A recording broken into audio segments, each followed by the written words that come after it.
Are we, for the folks who can see over the screen there, are we on the record right now? Is the transcription running?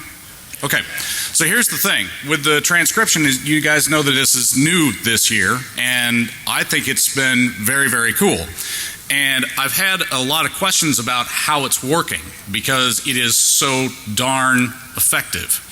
So the way that that's actually happening is there is a live participant of Party Track that is not here. They are off-site, and it's a court reporting service. So ponder that.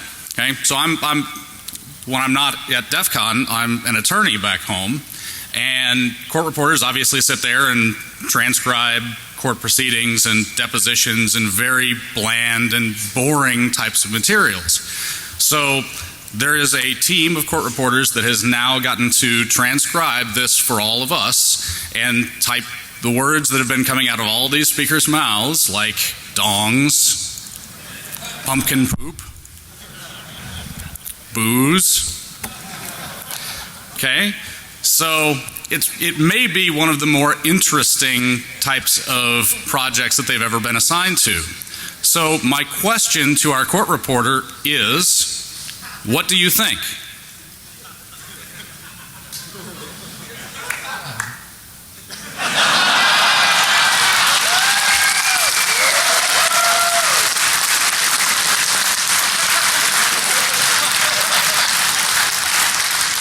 So how about just one more time for our court reporter here in Party Track?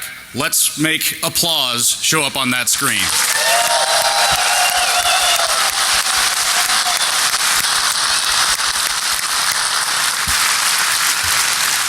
Awesome stuff. I'm going to be taking off pretty soon. You guys have been great. Party Track totally rocks, and I will probably see you all next year. Without further ado, we are going to learn something about exploitation detection systems now. Have a good time, everybody.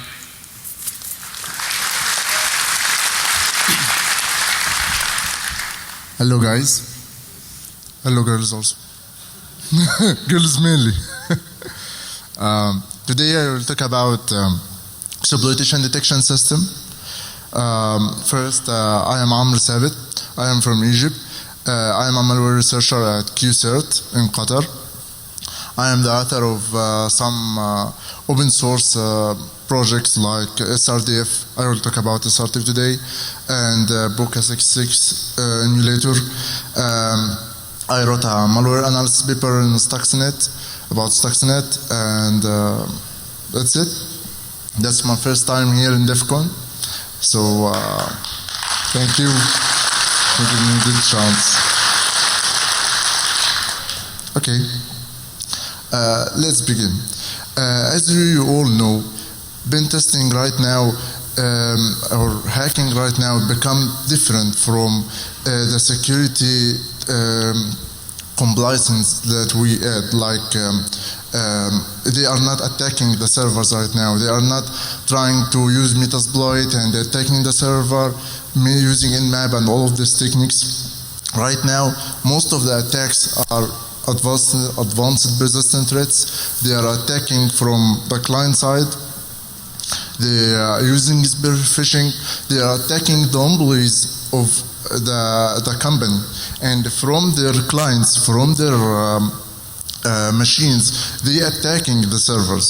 So they can bypass most of the security compliance applications, firewalls, intrusion detection system, intrusion prevention system. They can bypass everything.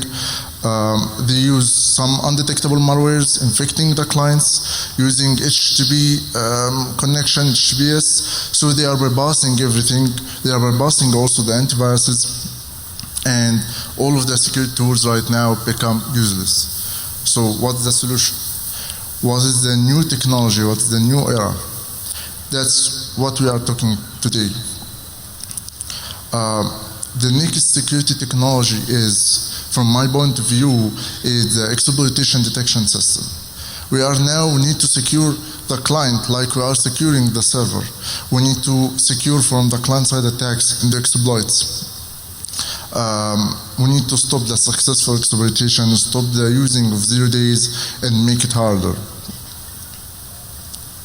Actually, when the security begin, they begin with antivirus as a technology, the WoW technology, and after a time it was bypassed, and there is another attack, so they created the firewalls and become very, very powerful, and after a time bypassed, so they're creating the intrusion detection systems and intrusion prevention systems, and they are now bypassed. So what's the next? The next is the exploitation detection system. That's the era of exploitation detection system. Today, I will talk about the exploitation detection system as a new technology, as a new concept. That's what I already talked about. I will talk about also my tool, my exploitation detection system tool, how it can stop the attacks, how it can mitigate the attacks. I will talk also about the development, still in the middle, but I will talk about what we reached until now. And I will have a little bit of advertisement for my open source development framework. I will talk about it also. How many people here know about assembly, exploits, understand all of this? Good, not too much, but I will explain everything from zero. No problem. Okay. First, we'll talk about why EDS, the goals of this tool, how I created and all of this. Then I will talk about the design of this tool and the mitigations that it used inside EDS to stop all the attack vectors, and I will talk about the attack vectors, explaining them in details, not in brief, not huge details for everyone to understand. And I will talk about the monitoring system, it's also inside the EDS, and then the development and my future point of view for EDS. Let's begin.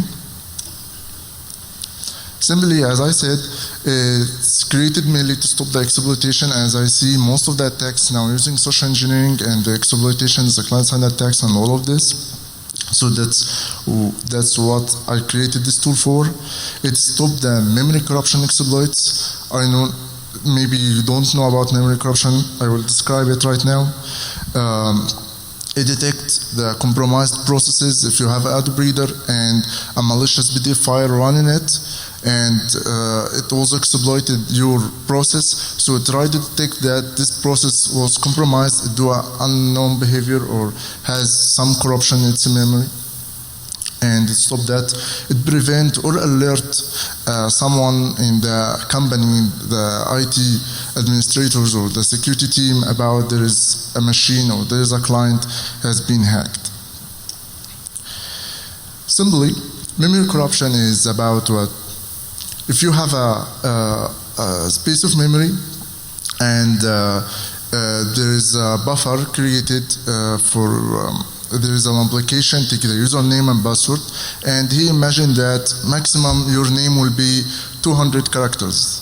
No one has a name longer than this, so it creates a buffer for it, and take your username, copy all your username inside this buffer, and he don't check on the size of your username, and then run. Actually, if I send a username with 1,000 byte or so 1,000 character length, he will write on the 200 bytes of his buffer, and then he will overwrite some other places in memory. These places in memory could be if you are could be a pointer to a place in memory, could make some corruption, could be a pointer in a code in the stack, something named the stack, has a pointer named return address. The processor or the CPU, after a time, go through this pointer and execute the code that this pointer points to. So if I override this pointer, I can make the CPU go to another place in your application. So if it's something, check the password, I can override this pointer and make it return that you win, or you passed, or something like this, or your username and password are correct. So I can change the behavior of your process using some modification in your memory. And that's what's named memory corruption. You can know about it more in Corlan.be. That's Corlan team is a very, very good team, has 10 exploits talking about memory corruption vulnerabilities, how to use it, how the people use it. And as you see in these pictures, I show you that there is an override. He overwritten the return address as you see, so I can now modify the behavior of this process. Okay, some people will ask, okay, EDS, good point, but what's the difference between the exploitation detection system and the antivirus? Simply, EDS is not signature based, is not mainly behavior based. It's simply searching the memory for any corruption in it. If there is unknown corruption or unknown override, you can detect that. It doesn't detect malware. It's not to detect there is a new virus or something. It's just search for exploitation. Okay. So there is something before EDS. There is something new. No. There is compile time solutions, and the compile time solutions was created by Microsoft, like GS cookie. They add a cookie before the return address that we saw in the previous slide to check if it was overwritten or not, something like this. But the compile time solutions has a problem that it forces everyone to recompile the application to add this feature. So always there is an exception. Will be someone, developer will not compile with the new technology, so I can bypass also. There is other runtime solutions. One of them was Emmet, who talked about his great tool from 2 presentations, and there is others. From our point of view, I see it's like on-off mitigation. It's this action is a malware, or this is an exploit, or that's not an exploit. I need something more flexible. It's one layer of mitigation, one layer of defense. He can't know that he was bypassed or not. I will talk about this. Okay. So what we have, what new things we have. We have cooperative mitigations. We'll talk about this. We have a scoring system. We have something more flexible to detect exploitation and so on. We have additional layer of monitoring system, and this monitoring system, we'll talk about it. It detects if there is something bypassed the attack, bypassed all mitigations, and there is an attack already working. So it's another additional layer to secure. Simply, the design that there is payload detection. We will talk about what is shellcode and what's robot chain. We have shellcode detector, we have robot chain detector. After that, we have the attack vector detector. We have security mitigations for the stack and with heap. Actually, the stack, as we saw in the 2 slides, its place includes some return addresses, and this return addresses, if it was overwritten, it will create a problem. It can change the behavior of the application. The heap has something similar named vtable. Vtable, actually, it has some pointers of some functions. In a time, the processor can execute one of them, and if they are also overwritten, it will create a problem. After that, we have the scoring system and the monitoring system. Okay, somebody. The scoring system is based on 3 things. Based on payload detection, based on shellcode, based on what you sent in your input. If you send a code or something like this, if you send a robot chain or return address. Return what? Also, it includes, it detects the exploitation attack vector. If there is an attack way he did, there is something suspicious, it tries to stop this. Also, it scans on something suspicious related to this process, like Adobe Reader connect to unknown website or create a new process named command.exe. That's a suspicious action. So it gives more score or higher score for this attack or this input. There is something more suspicious. Okay.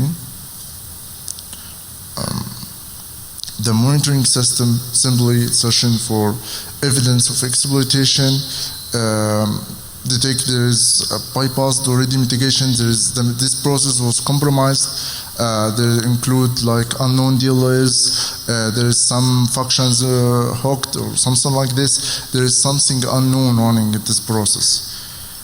We will talk about it in details.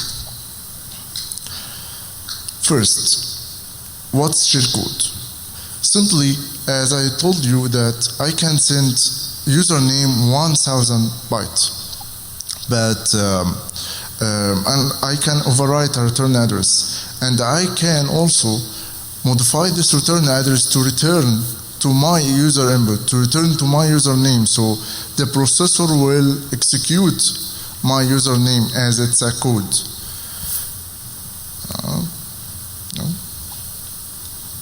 So shellcode is simply some bunch of bytes I can send as it's a username, and actually it's an assembly code in bytes. So I can, when I can modify the return address, I can make the processor execute my username or execute the bytes, this bunch of bytes, and this bunch of bytes do an action for myself. So I can control your process.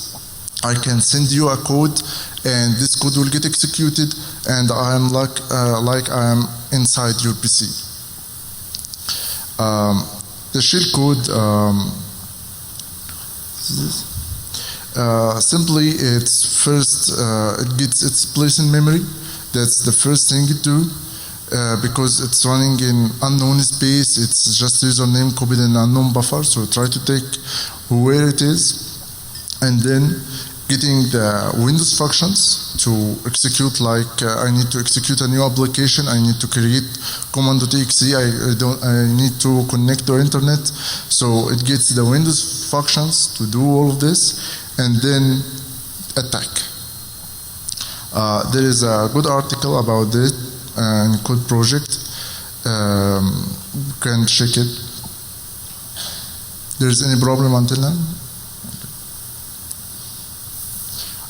Actually, some shellcodes are forced to not have any null byte or zero.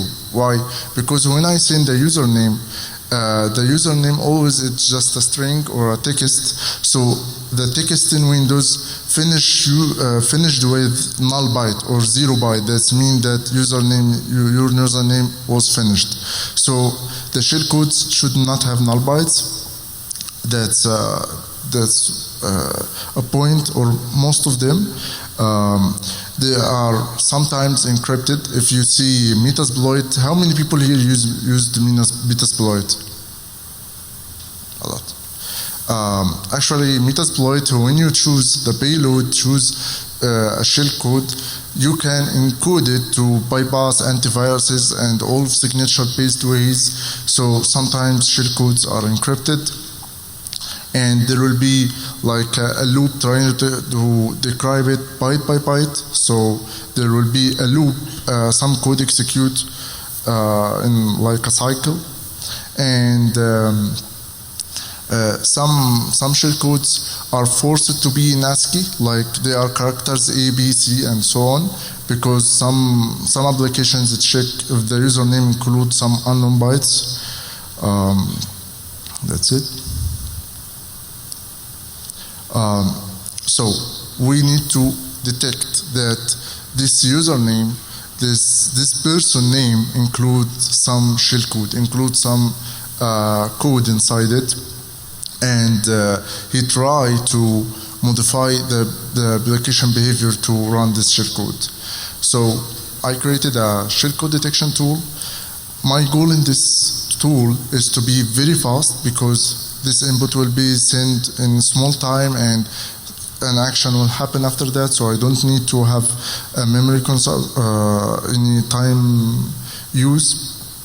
I need it to be very hard to bypass and to be very strong, and have some false positives but low as I can.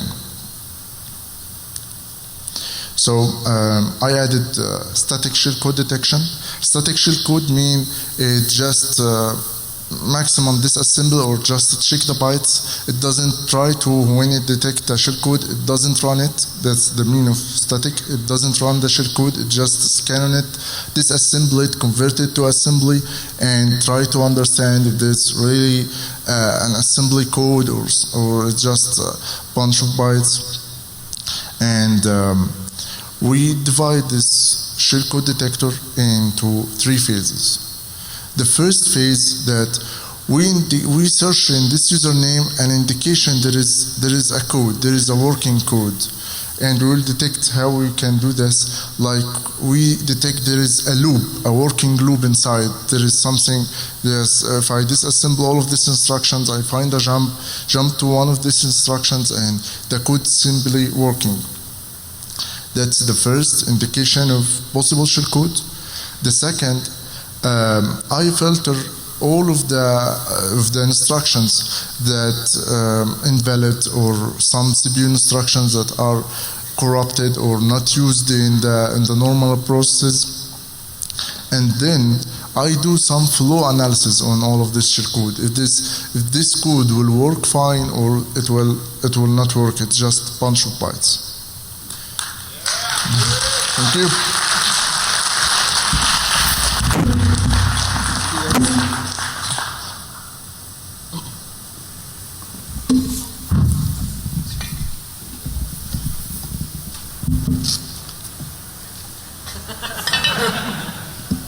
Why'd you stop speaking?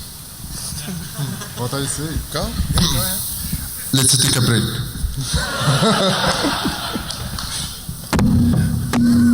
All right, you know the drill. What are we called? No, it's not fuck the speaker. I don't know what. I'm getting off stage. Shot the noob. What are you doing? All right. Oh, and we need who's first time at Jesus. I think the guy here in front actually got there first. So, all right, here you are, sir. Wait. You're gonna interview him. What? Oh, yeah, we have to interview him first. What's your name? Orbo, Where are you from?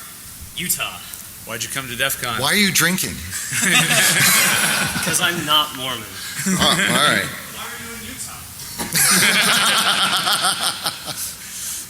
All right, cheers. All right, cheers to everybody first time at Defcon.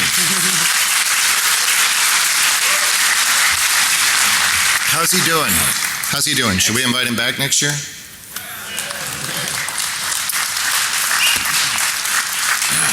That was a big one. 5 minutes. Yeah, exactly. We're taking this? I will take it. Is this yours? No, it's not mine. I'm just joking. That's awesome. I don't know, but we'll just leave it there for the next speakers. Thank you. Thank you guys.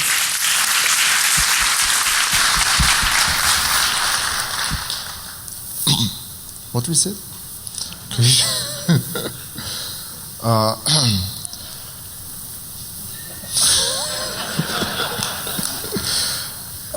That's the shellcode detector.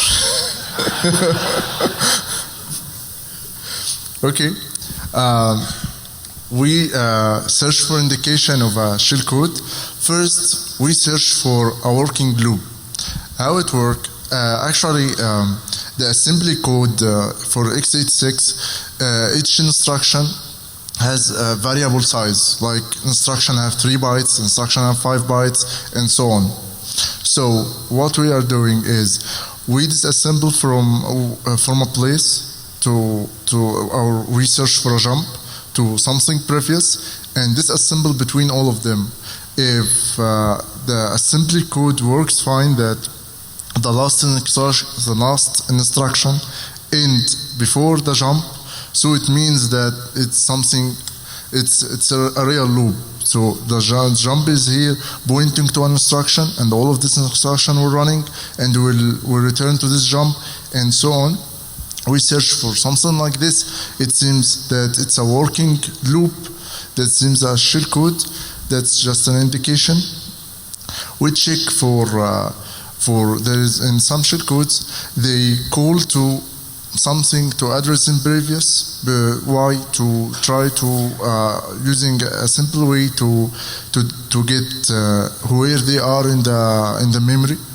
I don't know. I don't need to enter the details, but we can detect there is a call to something previous and disassemble between the call and between the destination, so we can know that it seems a working loop or something like this. We check also on some loop instructions inside the x86. That's the first way to indicate there is seems a shellcode or something. Then, if we didn't find the loop, we search for high rate of a known instruction named push. Usually, it was used in the shellcodes that it must be an ASCII, must be to be characters A, B, C, something like this.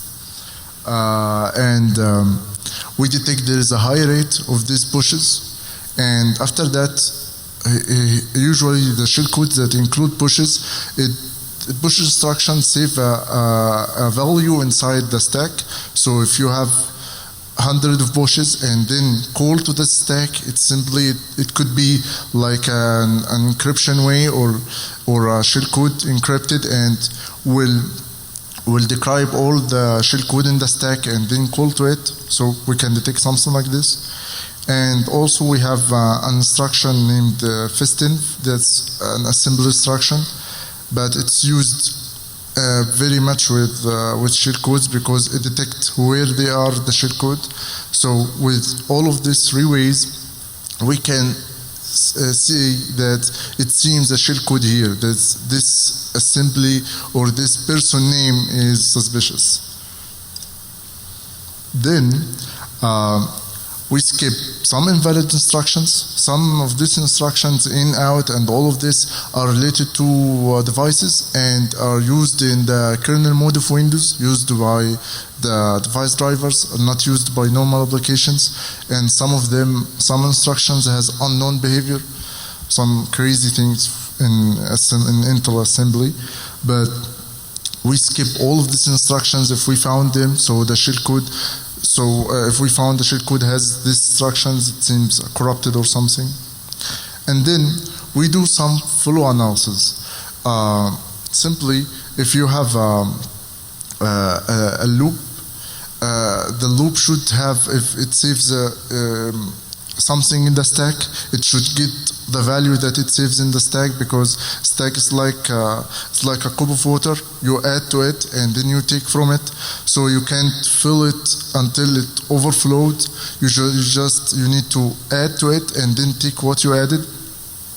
So if you have a loop, you should have push and pop. You should have something add in the stack and another instruction take from the stack. So we check on this. We check on compare and jumps and all of this. We check for the null-free bytes. After I designed this shellcode and after I wrote it, I tested it in some false positives and some real shellcodes in Metasploit.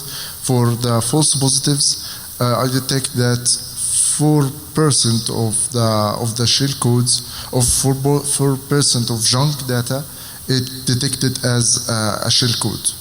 That's it's not a very high level of false positives, but not few. But it detects all Metasploit shellcodes. It can detect them. It can detect the Shellstorm shellcodes, famous website for shellcodes. but actually manual evasion is still possible. Robot chain, it's simply return-oriented programming, and as you can see, it's simply when there's some mitigation windows created named data execution prevention, prevent the users from prevent any data sent as username or something like that to be executed. So some people try to return inside the application itself and try to find very few instructions after this instruction, the return instruction, and to make a call return, or return to some instructions, and then return to another some instructions inside the code section of the application, and another, and collect these small pieces together to create a working shell code from the code of the application. So it can bypass the data execution prevention, and it can have a working shell code. We detect all of them easily. We check if the address is in the executable module. We check the return, it's a return after a call or not, and all of this. Okay. For the stack mitigations, we detect we have a mitigation named wrong module switching, and it's simply, we detect that there is a return to a Windows API. The Windows functions or Windows APIs are some functions created by Windows to do some stuff like creating a new process or something like this. We check if there is a call to it or it's a return to this call. If there is a return to this API, so it seems a return-oriented programming or seems an attack. We talk about return, robot attack. Most of this type of attack vector, what they do to bypass data execution prevention, they create some pieces of robot attacks or robot gadgets, as we described it, some piece of codes. This piece of codes call to virtual protect API or some other APIs. Virtual protect can make the stack executable, so they can use the rob gadgets to create to call to virtual protect to make the username that I entered as a shell code or the shell code inside my username become executable, so I can return to the shell code and bypass that execution prevention. So what we do is we hook the calls to the system. There is a kernel mode that include the Windows device drivers, and the process connect to the Windows kernel mode using an instruction named system enter. We are hooking here and do stack backtracing, check every caller to this to system enter, check the caller to system enter and the caller to the caller until we reach if there is a call from the application to this API or there is no caller, so it's return-oriented programming. Actually, in Windows 32 we can hook the SSD hooking, but in Windows 64 we can't create a device driver that hook the SSD hooking. So we hook the Windows emulator, WoW64 emulator. We can hook any function calling to the kernel mode, system enter and something like this. We hooking virtual protect and all of this protection APIs, and the creating process and should execute that could execute an application, so the attacker can execute command.exe, for example. We hook these functions. We hook the functions that will create a socket or connect to the internet and all of this stuff. What we do exactly after we do the backtracing and reach the call to this application, to call to this API in the application, we check if this call is really a call to this API or that's a fake return address created by the attacker. we do some checks like we check if there's a call to this API or not.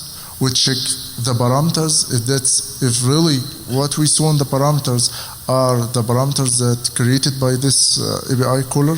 The application call to this API with these parameters or not. We will see this again. We check if the application itself has a call to the function that calls to this API. We check another things, and after that we give a score to this API. Yes, that's a call to this API or not. We check on different type of calls to detect there's really a call to this API. We check there's the parameters. We check if really if there is a constant parameter, the process give it to this API, like it gives a parameter, it gives the name of the process actually, create process, it has a create process API, and it gives to create process API a parameter, a specific application, and the attacker try to use this part of the code and try to give it another parameter. We can detect something like this. We will see right now. Let's see the demo. Sorry. I hope it can work.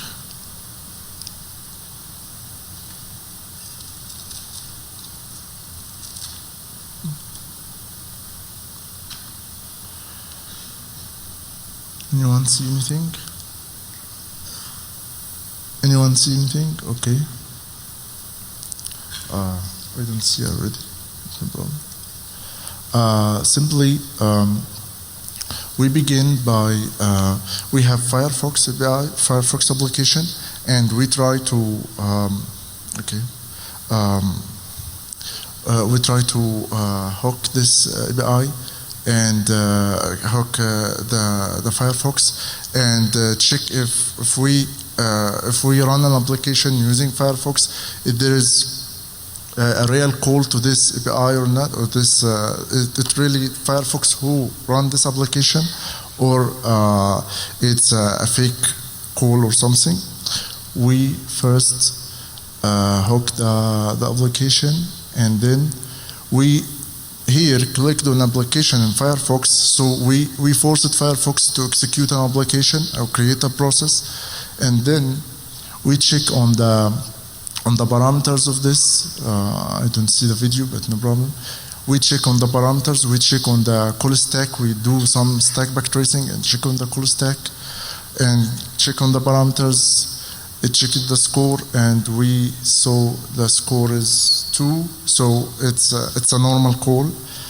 And then I don't see anything, but okay,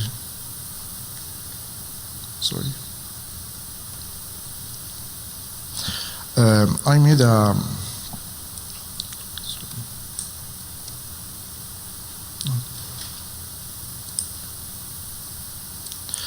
a vulnerable application, small vulnerable application, which not call to shell execute. It gives an input and return to shell execute. So I tested it. Okay. I run the application, and it's vulnerable. It gives the message that in the call in the code, and then it should return to shell execute, which execute a function. So we check this, and it detects there is no call, and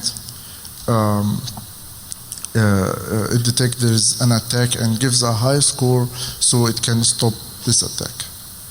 And then we have a CH mitigation. Simply we check if the instructions exception handling is working fine.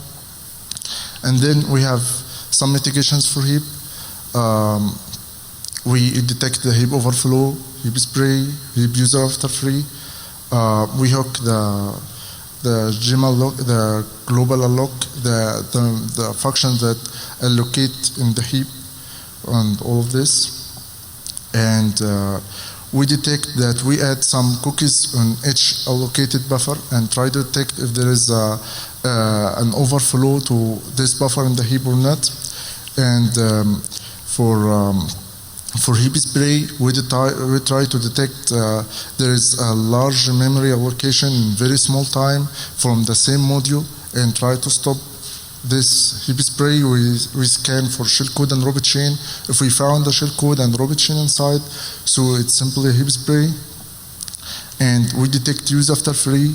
We detect there is a use after free if there is a class including some pointers or creating something in vtable. We try to make this buffer freed after we delay it's free, so we can stop any use after free. And then we have the scoring system. We describe the scoring system. We stop this all type of attacks using our scoring system. We try to detect the payload and the attacking vector and all of this. And then if we didn't find it's a real attack, we can at least mark it as suspicious and give it to the administrator. We have the monitoring system, and the monitoring system we check if all of our mitigations was bypassed. We check the executable place in memory. We check if there is executable place in stack, there is executable place in heap, there is executable place in memory mapped files, so it's something suspicious. We search for robot chains in the memory and shellcodes and all of this stuff. We check if there is a thread running outside the memory and all of this. What we are planning for, we are planning to create in any company to have a central server which get all the logs from all of the exploitation detection system applications inside the clients inside the company, so they can get some information from all of this, detect if there is a suspicious action happened on all of the clients, and then using also correlate all of this information with the intrusion detection system and all of these tools. They can create a timeline of an attack. They can detect there is an attack and contain it. That's the future work. Okay. Development, EDS is based on security research and development framework. It's a development framework I already created. Until now, it's include 3 contributors. It's a development framework written in C++. It's for Windows right now, and we could include a version Linux and version Python. Simply, SRDF is a development framework for writing security tools. This development framework includes a bunch of security tools inside it. It includes a PE and ELF parser, include a PDF parser, including Android parser. It includes for static analysis a full assembler and disassembler engine, and Delphic Java disassembler. It includes some wildcard scanning and all of this. It includes for dynamic scanning, full process analysis, debugger, full debugger, and an emulator. It includes for behavioral API hooking and all of this. Simply, SRDF is a development framework. You can build your application using it. You will not waste your time. If you have an idea and you need to implement it, you will not waste your idea. You can use the SRDF and implement your idea easily, and don't waste your time on creating and reinventing the wheel and creating all of the tools.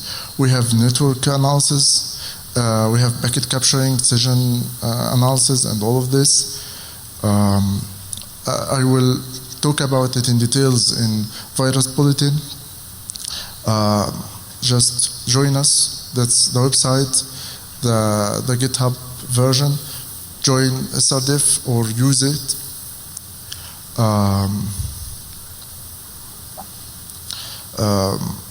You can reach us for exploitation detection system if you need to support this idea, if you have a feedback, if you have any question, if you have anything, just mail me or send me on Twitter or anything.